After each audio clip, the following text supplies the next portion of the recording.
There are two kinds of gun owners in this world: the ones who proudly display the guns they love, and the ones who quietly hide the guns they regret buying.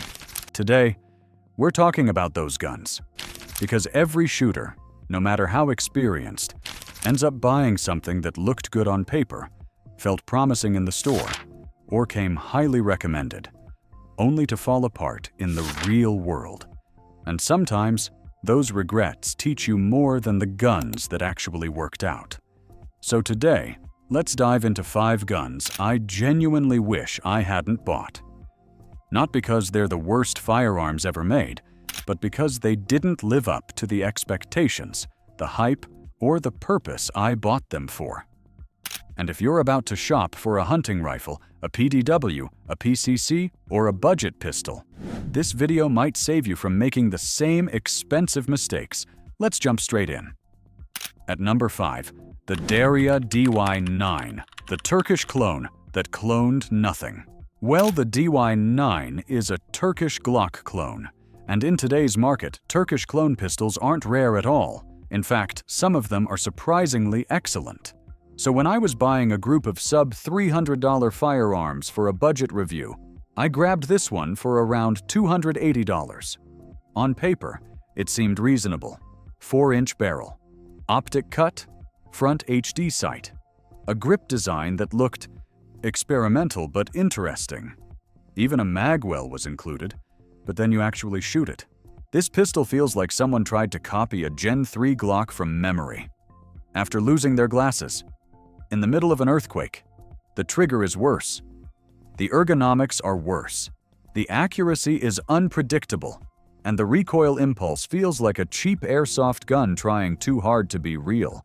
The included magazine looks sort of like a Glock mag if a 3D printer melted halfway through the print, and the base plate literally says Turkey, which somehow makes the whole thing feel even cheaper. Now, I'm not anti-Turkish guns.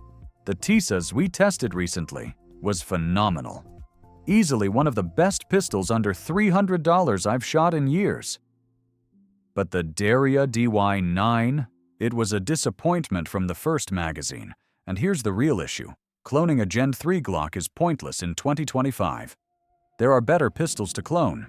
VP9s, PDPs, even the Walther P9 system, which Konik famously modernized into something incredible. So instead of getting a budget gun that's nearly as good as the real thing, you get a budget gun that's worse in every possible way. And at $280, there are simply too many better options. At number 4, the Palmetto State Armory 300 Blackout PDW, my cheap experiment gone wrong. This one is personal because I didn't buy this gun just to buy it. I bought it to build a project. I wanted to create the world's cheapest 300 Blackout PDW, something ultra-compact, folding, discreet, and ideal as a bag gun. So I bought PSA's most affordable 300 Blackout AR, slapped on a folding buffer system, tweaked a few things, and essentially took a mediocre rifle and performed surgery that made it almost completely inoperable. That part is on me. But here's the truth. Budget 300 Blackout guns are a gamble.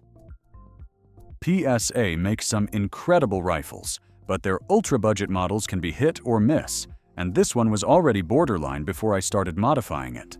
Then came the real problem, trying to shoot both supers and subs through it. Anyone who's worked with 300 Blackout knows the pain. Subs and supers behave like two different calibers. You need a specific buffer setup for one and a totally different one for the other. Optimizing for subs made supers punch like a mule. Optimizing for supers made subs cycle like a dying lawnmower. And once you add a folding buffer system into the mix, say goodbye. The gun went from budget PDW project to lesson in humility. And while it technically worked with supers, that defeats the entire point of a suppressed 300 Blackout PDW. I sold the gun. And honestly, I haven't looked at 300 Blackout the same since. At number 3, the Henry Homesteader, the PCC I wanted to love but couldn't. This gun hurt my feelings a little. The Henry Homesteader looks fantastic at first glance. It has personality, style, that classic Americana charm. And I've always liked Henry as a company, So when the Homesteader came out, I was excited. I thought it would be Henry's modern, clever answer to the Ruger PC Carbine. But the reality? It's heavier, it's less reliable. It lacks the modularity that makes the PC Carbine so good. And it manages to cost about twice as much. My first Homesteader malfunctioned constantly. Failures to feed, failures to extract, random stoppages that made the gun feel like it just didn't want to be alive. Then there's the charging handle cut. Switching sides sounds cool on paper, but in reality, it creates a huge opening that blasts blowback right into your face. The magazine situation wasn't any better. Instead of coming in Glock or Ruger configurations, mine shipped with Henry's own mags, 5 and 10 round options. Unless you live in California, nobody buying a PCC in 2025 wants a 5-round magazine, and so came mistake number 2. I bought a second one. Why? Because my wife liked the new bronze finish. And I thought, well, maybe this batch is better. It wasn't. The same weight problems, the same odd design choices, the same unnecessary limitations. The Homesteader is a gun that looks amazing, feels nostalgic, and shoots like a prototype that left the factory too early. Unless Henry redesigns it completely, it remains one of the few guns I truly wish I hadn't bought. Twice. At number 2, the Ruger American Gen 2 in 300 Blackout. The bolt gun that should never have been a bolt gun. This one was heartbreaking because the Ruger American is one of the best budget bolt-action rifles ever made. As long as it's not chambered in 300 Blackout, I bought this gun for a very specific reason. 2 years ago, I ruptured both eardrums.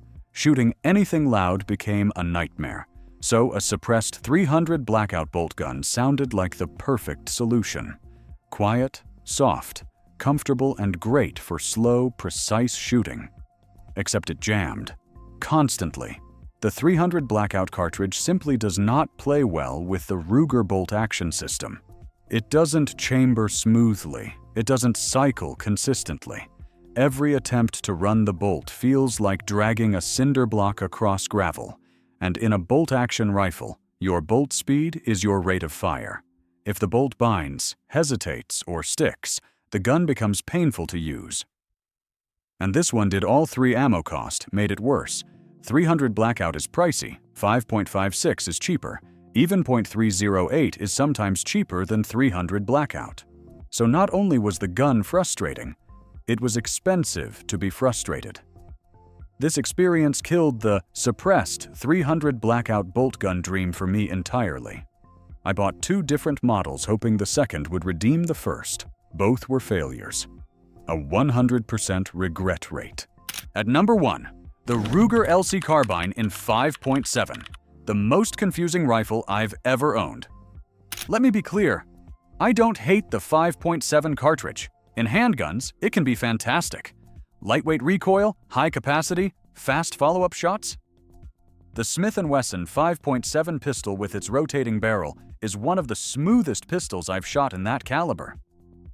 But as a rifle round, it makes no sense. The ammo is as expensive as 5.56.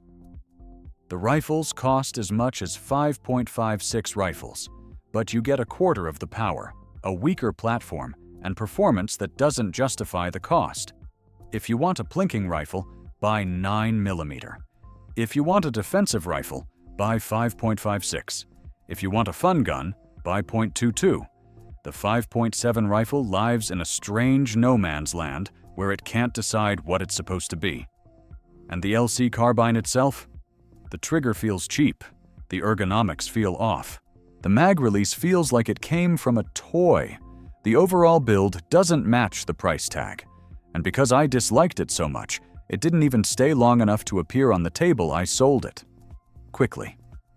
It's not a terrible gun. It's simply a gun with no real purpose for me. And that's the worst kind of purchase. So those are the 5 guns I wish I didn't buy. Not because they're all terrible, but because they didn't fit the purpose, didn't meet expectations, or simply didn't justify their cost. Every shooter learns these lessons eventually. It's part of the journey. But now I want to hear from you. What's the one gun you regret buying the most? And why? Was it unreliable? Overhyped? Or did it simply not fit the role you bought it for? Let me know in the comments. Your story might save someone else from making the same mistake. And before you go, make sure to like, subscribe, and hit that bell for Bulletbound.